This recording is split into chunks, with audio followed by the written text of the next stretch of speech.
Belgium beat Estonia 5-0 as Romelu Lukaku scores twice. Gab, he has now equaled Pele's international goal scoring record. That's right, you heard well. Lukaku has scored as many goals at international level. It's incredible. 77 goals, one goal every 91 minutes for Belgium. And admittedly, a lot of them came against the likes of Estonia and Estonia's peer countries. No disrespect to San Marino, Liechtenstein, Andorra, etc. But still, it's an incredible amount. Yeah. Look, I hope we can channel this positively. I hope we can channel this into success with Roma, because I like Lukaku. He made some terrible mistakes this summer. He's a big loser of the summer transfer window. But I want to see the guy do well, and maybe this can be a launch pad. Portugal stayed perfect under Roberto Martinez as they destroyed Luxembourg 9-0 without Cristiano, who was suspended. Gab, I bet he was annoyed to have missed on this goal fest. Okay, you're being a little bit unkind. It's just about Portugal winning. It's not about Cristiano's goals. Yeah, hasn't he scored already like 15 goals against Luxembourg in his career or something? Yeah, maybe it was that. Impressive from Portugal. Luxembourg, by the way, I thought were really disappointing. And I know they're Luxembourg, but they were doing really well improved, in the group. They were second or third, I think. No Lionel Messi, no problem for Argentina as they beat Bolivia at altitude 3-0. Jules, is this a glimpse of life post-Messi? Yeah, maybe. I mean, I don't know when that life post-Messi will arrive, will happen. Bolivia are really bad, really bad, even in altitude, to be fair. But it was a McAllister masterclass. It was Angel Di Maria with 2 good assists. And it was pretty easy in the end for Argentina without Messi. So well done to them. Enzo's first goal. Yeah, Enzo's first goal, yeah. He played, I think, 87 minutes. Italy bounced back from the disappointing draw at the weekend against North Macedonia by beating Ukraine 2-1 in Milan. Gab, I bet you're feeling better now.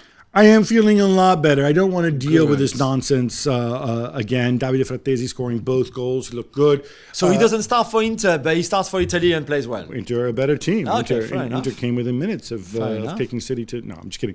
No, I think eventually he was going to start in place of Mkhitaryan. It's funny, Gigio Donnarumma getting so much abuse from a bunch of Milan fans. Yeah, you don't really want to see that, but I can understand why. Imagine when he goes back there with PSG. Yeah, exactly. They changed the entire front three, and what was fun about it, and we saw Jack Raspadori up front, who I thought did well. It's a different look from Ciro Immobile. What I found funny is also having the Z-men, Zaccagni and Zaniolo up front. I like that. Where Zaccagni's wife is Zaniolo's ex-girlfriend. Exactly. How about that? Yeah, exactly. Big win for Spain. 2 they thumped Cyprus 6-0, and Lamine Yamal makes his first ever start for the national team. God, there's no limit to this guy.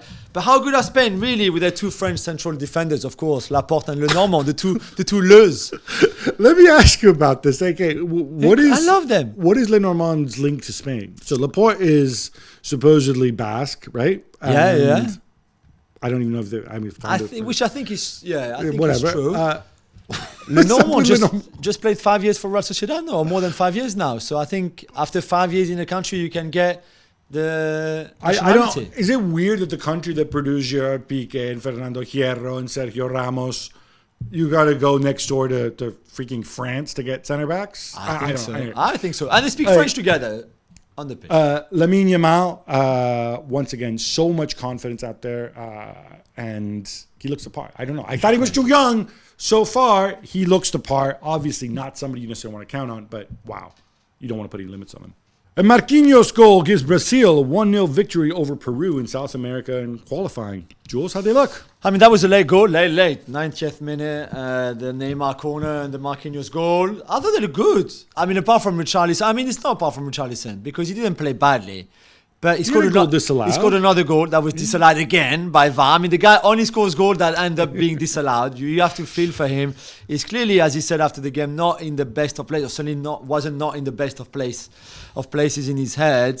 Things are better now. He said he would seek a psychologist when he came back to England. But I thought they played well. Guimaraes, Casemiro in midfield. Neymar, to be fair, looked sharp. And they had a lot of the ball and a lot of chances too. Yeah, I think, remember all the people saying, Lucas Paquetá, the packet's so important to them. Yeah, maybe not. Yeah, maybe not. You were right. You said that. No great start for Roberto Mancini at the helm of Saudi Arabia after losing to Costa Rica. They were defeated again, this time by South Korea 4-1. Gabi needs to turn this around very quickly. He does, because Saudis, they're a powerhouse in Asia, and obviously these were friendlies, and he mixed things up. But World Cup qualifying starts in the next window in October. I think what's interesting too is they chose to play these games in Newcastle. Can't imagine why. But I mean, I didn't go, but I spoke to people who went, and the St. James Park was virtually empty. Why would you want to go and watch? Well, what it suggests to me is that Geordies who love football and love Newcastle aren't so stupid as to say, "Oh, I'm going to go just because it's going to help the club, and let me buy some, 400-pound hospitality ticket to go watch Saudi Arabia against Costa Rica, because that way I'm helping the club." And no, I think they're very clear on this. I think it was stupid to play there. They got no attention. Yeah. You would have thought that if there was a grand scheme behind the whole sort of summer of Saudi and the big spending, they would try to push the national team somehow. This obviously didn't do it. South Korea are good. So losing 4-1, it's still a heavy defeat. Yeah. And even though it is a friendly, but Mancini's getting paid a ton of money for a long, long time, 25 million net. He needs to turn this around. And there's another implication in this, which I'm told by people in Saudi is becoming a big issue with PIF spending. So you remember Salim Al-Dosari scored that great goal in the World Cup and stuff like that. Against Argentina, and then scored another one, I think, was it against Egypt, maybe? Yeah.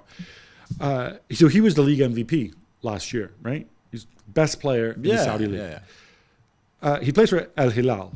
Al Hilal, what do? They signed a whole bunch of foreigners for a lot of money.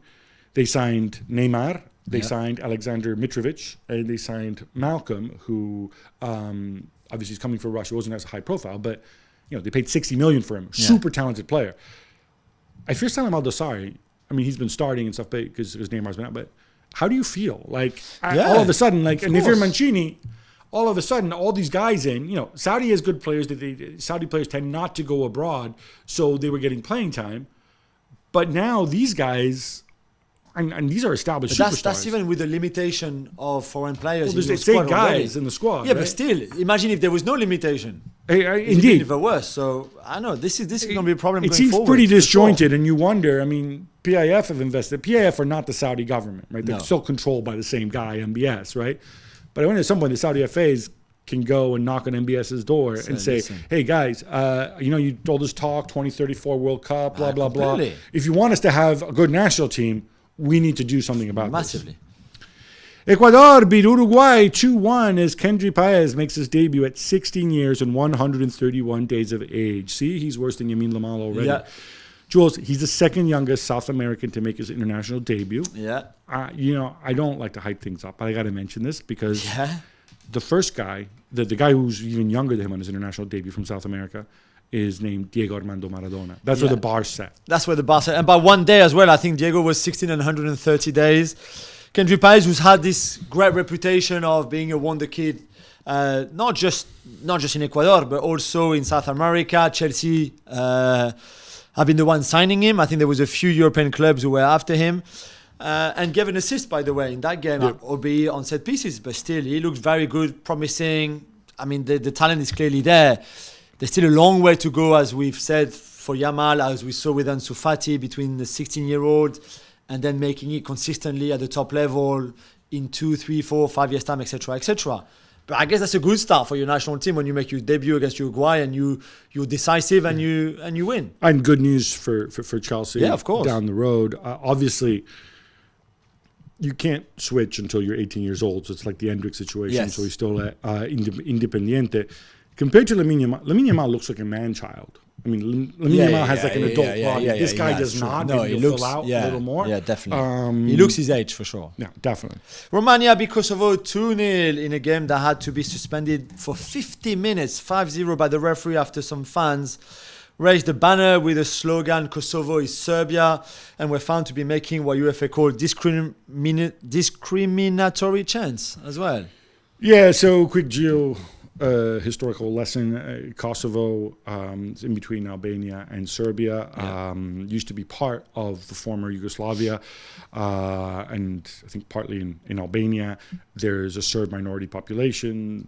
Kosovo gained independence. That independence has not been recognized by a bunch of countries, that's right. including Spain, I might add. So it's a hot button issue. There's been tension there in the past year between the Serbian minority, ethnic Serbian minority who live there, and others.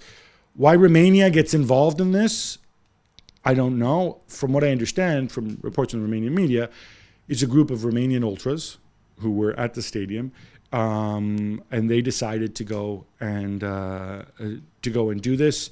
The majority of fans in the stadium basically booed them and shushed them because they wanted the game to go on.